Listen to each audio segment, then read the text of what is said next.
Welcome to the Amplicon Coffee Break webinar series.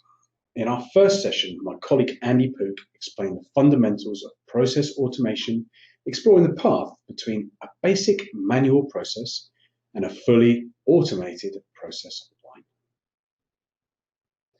In today's webinar, we will be discussing how to go from a couple of automated production lines to an automated production facility.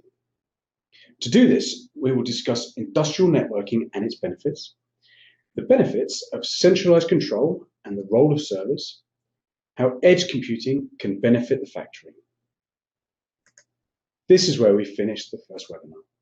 Two completely automated production lines, each with their own staff and control systems, as well as completely isolated from each other and the outside world. To make this all more efficient, we need to connect them together and manage them centrally. The start would be to add a network to connect them together. So the first thing you will need to consider is what type of switches to use in your network. Over the next few slides, I'll explain the differences between commercial and industrial networks, as well as its benefits of redundancy. Commercial switches are exactly what they say on the tin. They are designed to be as low cost as possible. You can usually pick these up for 30 quid, pretty much anywhere, and are designed to work in a benign environment, such as an office or even in the home. As such, they'll have a flimsy plastic case and use commercial electronics with dubious traceability on parts. For the most part, they are mains powered to allow them to be plugged into a wall socket or PDU in a rack. Typically, commercial grade switches are mounted on a shelf or rack mounted. Commercial networks follow a similar trend, with a network designed to be low cost to install and manage, with large parts of the network vulnerable to the failure of one switch. Industrial network switches, however, are designed for environments where extremes of heat and cold are an issue, where the equipment nearby are generating large amounts of electromagnetic transients, which would cause a commercial switch to fail. Industrial switches will typically have a metal case and are designed for 24/7 operation, backed up with a 5-year warranty and a long roadmap.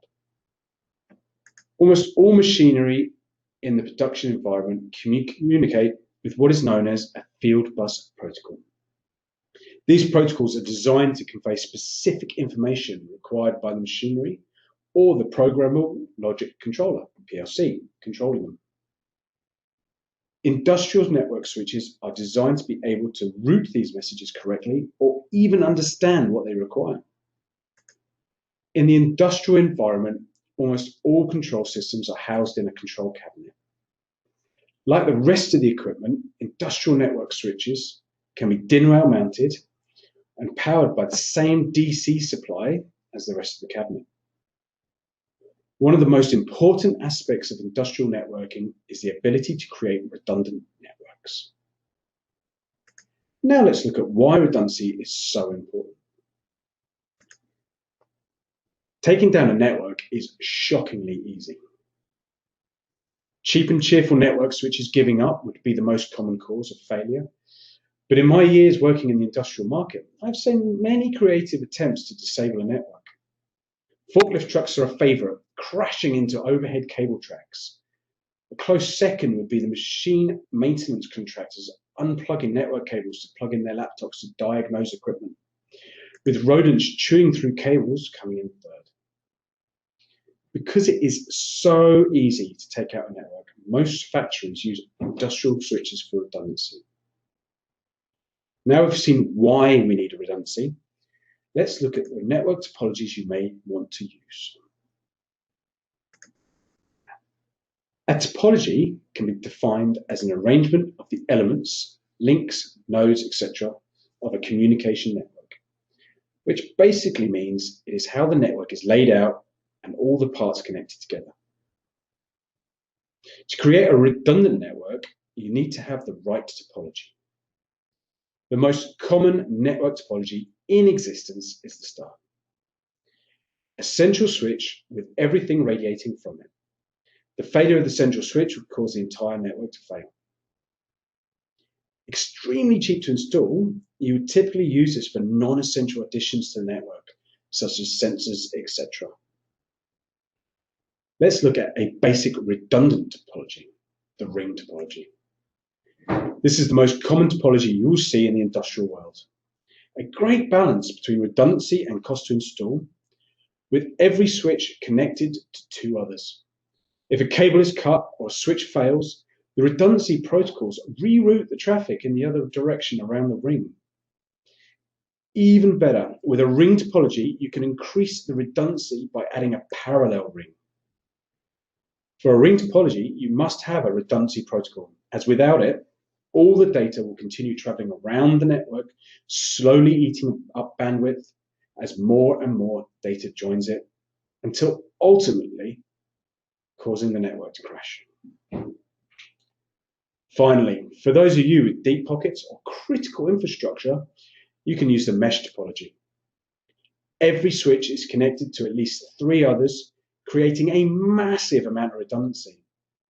The additional cabling and switches makes this topology only suitable for the most critical of applications. To make the mesh work, you require a redundancy protocol to manage the traffic. You would typically see a mesh network used for any critical infrastructure, such as power plants, but also for wireless networks. For a redundant network to work, we need a redundancy protocol to manage it. There are 2 types of redundancy protocol, IEEE and proprietary. IEEE standards are set by the Institute of Electrical and Electronics Engineers. Because they are a standard, most switch manufacturers have added the protocols to the switch. This allows you to mix and match switches from different manufacturers to increase the size of a network without having to replace all the switches. The downside is that IEEE protocols are typically slower to respond than proprietary protocols. However, all this is changing. RSTP, or Rapid Spanning Tree Protocol, is designed for ring and mesh topologies, which makes it a very versatile protocol. However, the big drawback is the 30 to 60 second recovery time.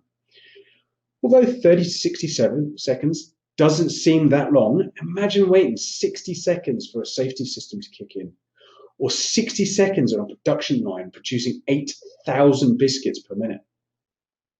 The next protocol to look at is MRP, or Media Redundancy Protocol. This protocol is relatively new and is designed for a ring topology.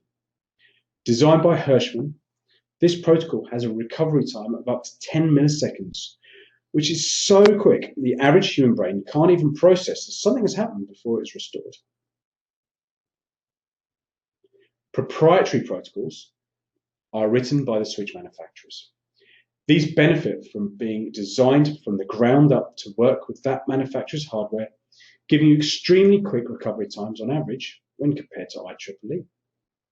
For example, TurboRing and TurboChain by Moxa have a less than 20 millisecond recovery time. Cisco offer redundant Ethernet protocol, which has a recovery time of 20 to 30 milliseconds. Our discussions on networking so far have been exclusively for the factory floor. However, there is another whole side of the factory that needs addressed, the office. As we discussed earlier, the information technology, IT, should use commercial switches, and the operational technologies, OT, needs to use industrial switches. But that leaves us with 2 distinct networks managed by 2 different people. What if you could have one administrator to control and monitor everything? IT-OT convergence allows you to have one administrator to rule everything. But not just that, it allows 2-way communications between the office IT and the production systems.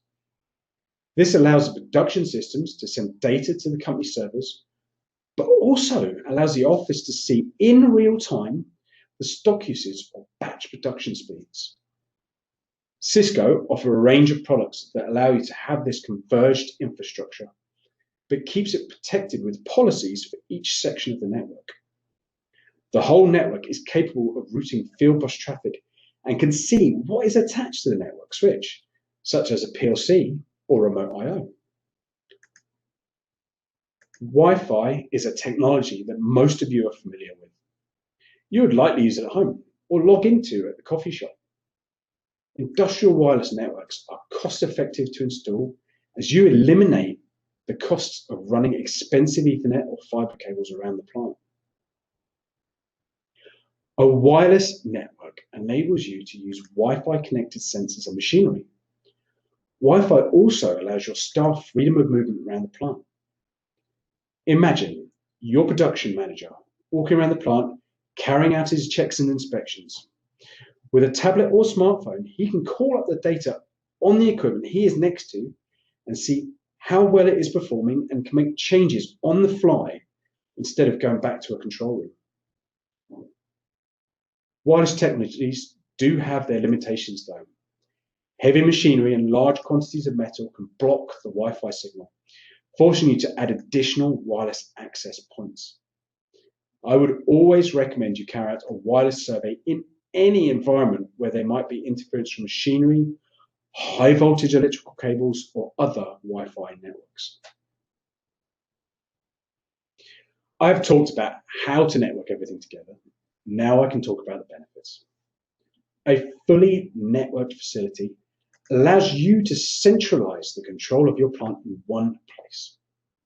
This not only reduces the staff you require to actually run the place, but keeps them off the dangerous and noisy production floor and puts them in a nice air-conditioned room where they can concentrate on the task at hand.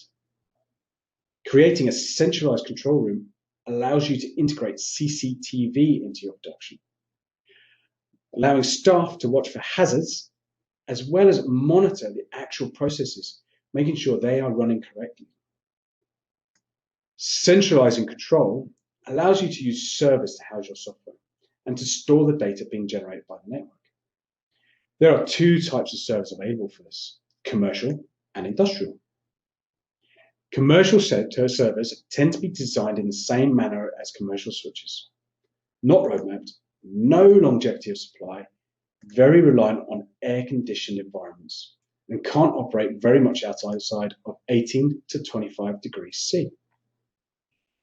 Industrial servers are designed for 24/7 applications, and as such are designed to be rugged and reliable to match, typically with a long roadmap and 0 to 60 degrees C operating temperature range. Due to the wide operating temperature, industrial servers don't necessarily need to be housed in an air-conditioned server room, which doesn't mean they can't be. I had a case recently where our industrial servers, which was running test equipment, were housed in an air-conditioned server room with all the other commercial-grade test equipment servers. The air conditioning failed overnight, causing the room to hit 50 degrees C.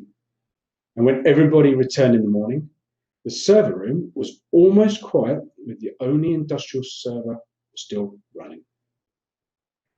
Using servers to control a facility also allows you to remove all the computers in the control room, eliminating the worries of upgrades and maintenance of lots of different computers.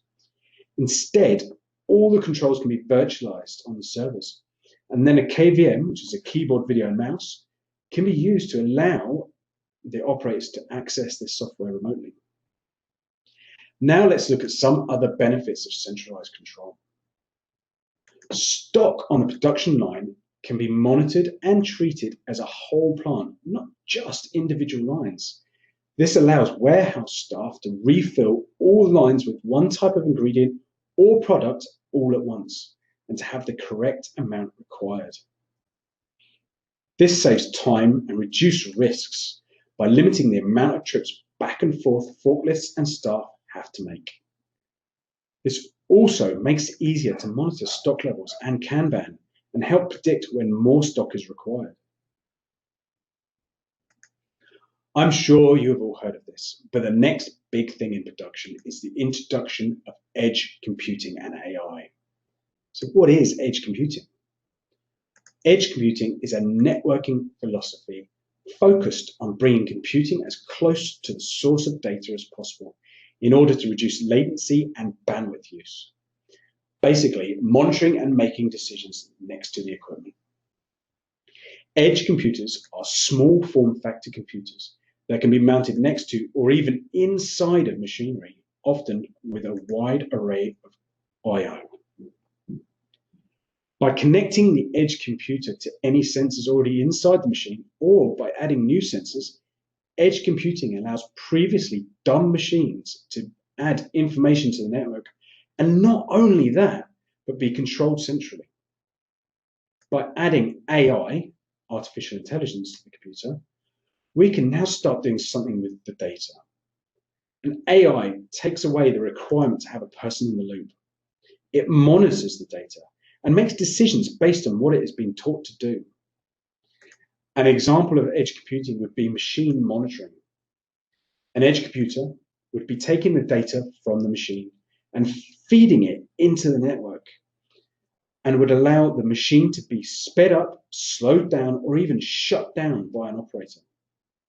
Now, if you add in an AI, you take out the human equation, and the AI makes the decisions for you. If it detects a critical error, it can shut the machine down before it causes irreparable damage. AI-led decisions are made far faster than an operator-led one. Now we explain the steps you can take to move from an isolated production lines through to a fully networked AI-controlled factory. The factory is now generating a massive amount of data, also known as big data. Big data is a term often written around or spoken about, but often not really explained. Big data is basically defined as a series of complex data sets, often from news sources, and of such a quantity that traditional data processing software can't handle it. Big data is essential for modern companies, as it allows you an unprecedented ability to analyze exactly what is going on to enable you to make changes or use the data to streamline processes. In the next webinar in our Coffee Break series, Sarim will talk a little bit more about what you can do with big data and how you can prevent it getting into the wrong hands.